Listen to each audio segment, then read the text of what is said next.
Even if this book ends up being absolute garbage, at least it has a pretty cover.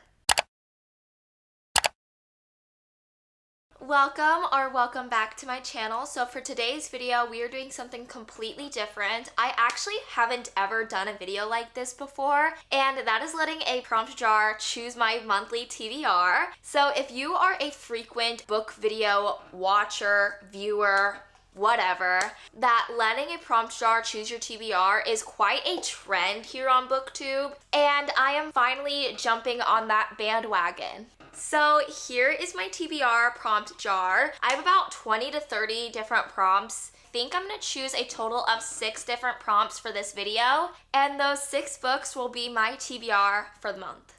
So before we choose, I'm just gonna quickly mix around everything. So let's pull out our first prompt. Our first prompt is a book that is YA. Moving on to our second. A book set in a different country. This one might be a little hard to choose just because I honestly can't think on top of my head a book set in a different country that is on my physical TBR. Now for our third prompt. A hyped up book. So that was our third prompt. We have 3 more to go. Our fourth prompt is a book that matches the current season.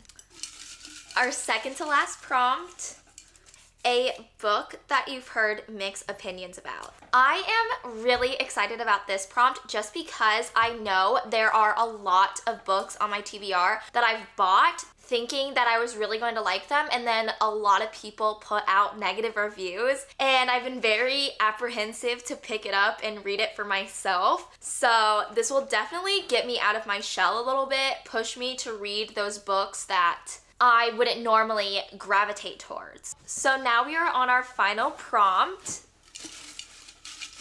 Swirl for a minute. A book I solely bought because of the cover. So that was our 6th and final prompt. Let's go to my shelves and go pick out the books I'm going to read.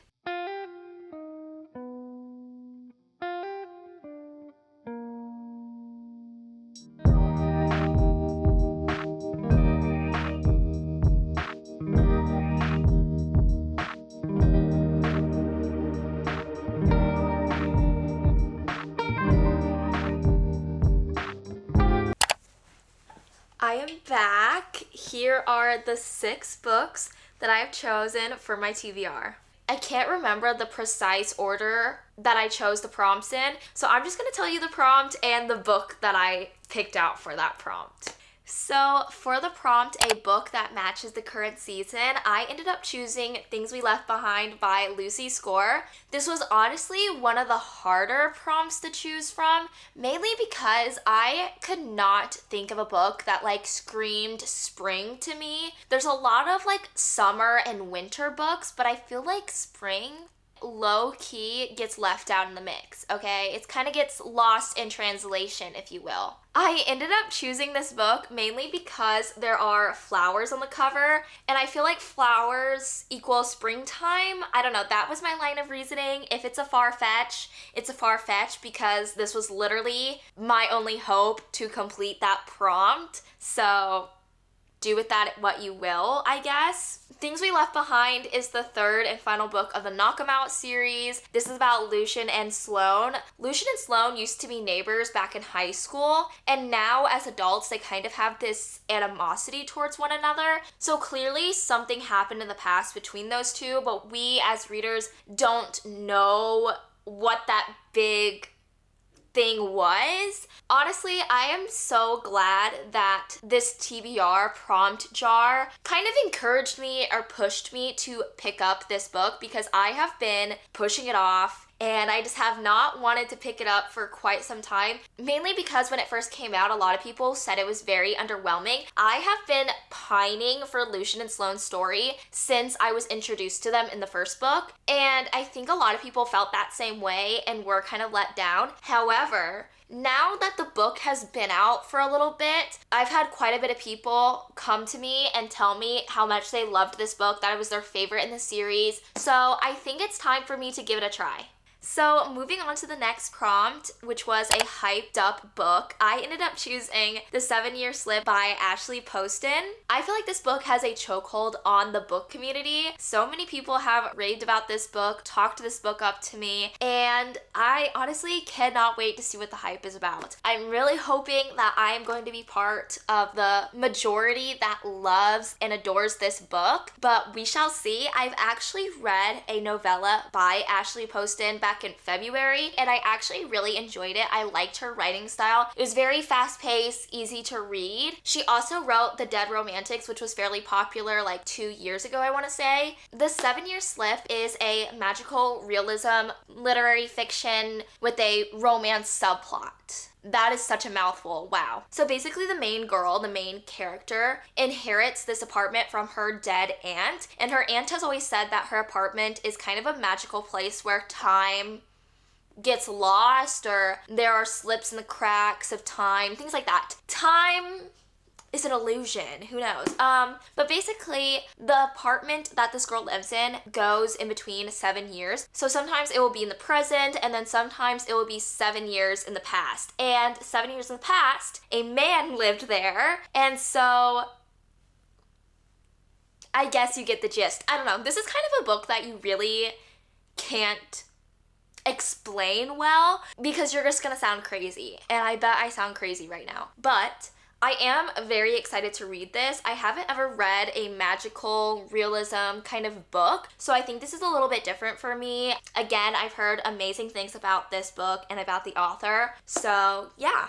On to our next prompt, which was a book I bought solely because of the cover. This was again one of the more difficult prompts for me, mainly because I was just staring at my shelves and I was like, what book did I buy? Mainly because of the cover. And I feel like because I've been very intentional with what I buy, I don't just go to the bookstore without having a plan. I don't run into this issue as much as I did before, or maybe I'm just gaslighting myself, who knows? But I ended up choosing My Dark Romeo by L.J. Shen and Parker S. Huntington. I chose this book for obvious reasons because look at that cover. Whenever I saw this book on Bookstagram, I would literally die a little bit inside because I did not have a copy of my own. It was just so pretty. It's so gorgeous. I love how aesthetically pleasing it looks. Like, even if this book ends up being absolute garbage, at least it has a pretty cover. So, My Dark Romeo is technically a dark romance, I want to say. It's a marriage of convenience trope, and it's loosely based on Romeo and Juliet. Basically, the main girl and the main guy, they are forced to marry because they're caught in kind of a compromising position at this party, and because of society and rich people rules, they are forced to marry each other. If you know me, you know I love a good marriage of convenience trope, so it was only a matter of time till I made my way to this book. But it has been sitting on my shelf since December, so maybe it's time. So for the prompt, a book that is YA, I ended up choosing Bring Me Your Midnight by Rachel Griffin. This is a YA fantasy romance, and it was actually sent to me by Sourcefire Books, and ever since I read the synopsis, this book has been on my mind, okay? This book is about Tana Fairchild. She is a witch, and her coven live on this island. Every full moon, they release their powers into the ocean. This is kind of to appease the non-witches that live on their island, and it controls their magic so they're not at full strength. However, one night, Tana forgets to release her powers into the ocean, so she's kind of in this unprecedented situation where she has her full powers, and this is when Wolf enters the scene. He claims that he's from this like dark magic coven, and instead of helping Tana release her powers, he chooses to teach her how to utilize them. This book also has the forbidden romance trope because Tana is supposed to be in an arranged marriage with the governor's grandson. This is kind of to help create peace and an alliance between her coven and the mainlanders. But ever since discovering her full powers and having this relationship with Wolf, Tana is at a crossroads. She is forced to make these impossible choices between her coven, her loyalty, her duty, or her love, like her true love. And I love that. Like, it just sounds so good. And I haven't really read a lot of fantasy books involving witches. I read the Kingdom of the Wicked trilogy, which has to do with a coven and witches, and I really enjoyed that. But besides that trilogy, I don't think I've read anything to do with witches, and why haven't I? So I'm super excited to read this in April, especially because I have a lot of romance books. So I feel like incorporating a fantasy into April will really help kind of diversify my reading tastes for that month. So moving on, for the prompt, a book that takes place in a different country, I ended up choosing Keeping 13 by Chloe Walsh. This wasn't a difficult choice, but I did have other books that I was considering. One of them being Heartless by Elsie Silver, because the Chestnut Spring series takes place in Canada. I did have to fact check that. I did have to look it up on the interwebs, but it does indeed take place in Canada. And I really thought about choosing a cowboy small town romance, but in the end, Miss Chloe Walsh, Keeping 13, won. Mainly because I have been thinking about Johnny and Shannon a lot recently. If you did not know, Keeping 13 takes place in Ireland. It's about Johnny and Shannon. Each couple in the Boys of Tommen series has 2 books. So this is the second book for Johnny and Shannon. So just to give you a quick rundown, Binding and Keeping 13 are about Johnny and Shannon. It is friends to lovers. It's a sports romance because Johnny plays rugby. Shannon has a very troubled past. She's been bullied a lot and she has a hard home life. So that kind of leads her to transfer to Tommen College. And that's where she runs into Johnny, quite literally. And from there, they kind of just like have this connection that they can't explain. Johnny has this like overwhelming need to like protect her and be there for her. And it kind of just helps them build a really cute and endearing friendship. I can't wait to read it. I literally cannot wait.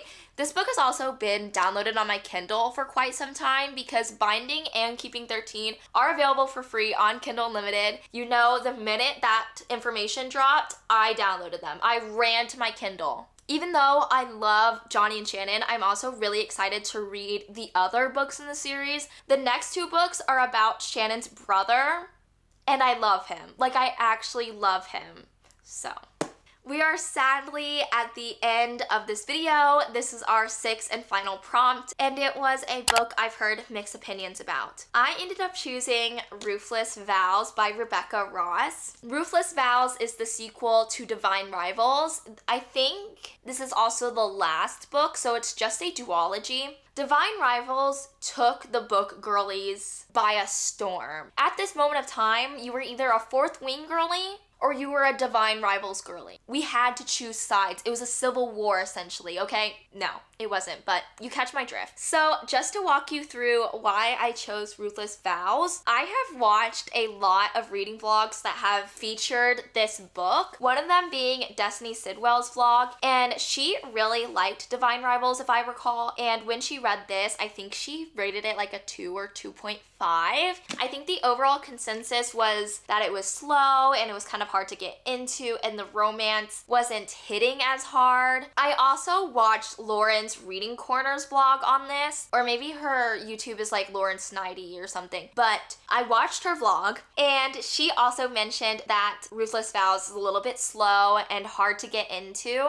I've heard good things about this book on Bookstagram and just by like friends, but a lot of the booktubers that I love and adore just weren't a fan. So those are all the books I am hoping to read in April. If you enjoyed, please give this video a big thumbs up. Comment down below if I should do more TBR prompt jar videos, especially because we haven't even scratched the surface of all the prompts that are in that jar. Make sure to subscribe so you don't miss out on future videos. I have a lot of things planned for this channel, so subscribe. I also have a bookstagram, currently .overbooked. I post daily. I post reviews, book reels, book updates, anything book related, I post on there. So go follow me on Instagram if you want more content from me. And yeah, that is it. I will see you next time. Goodbye.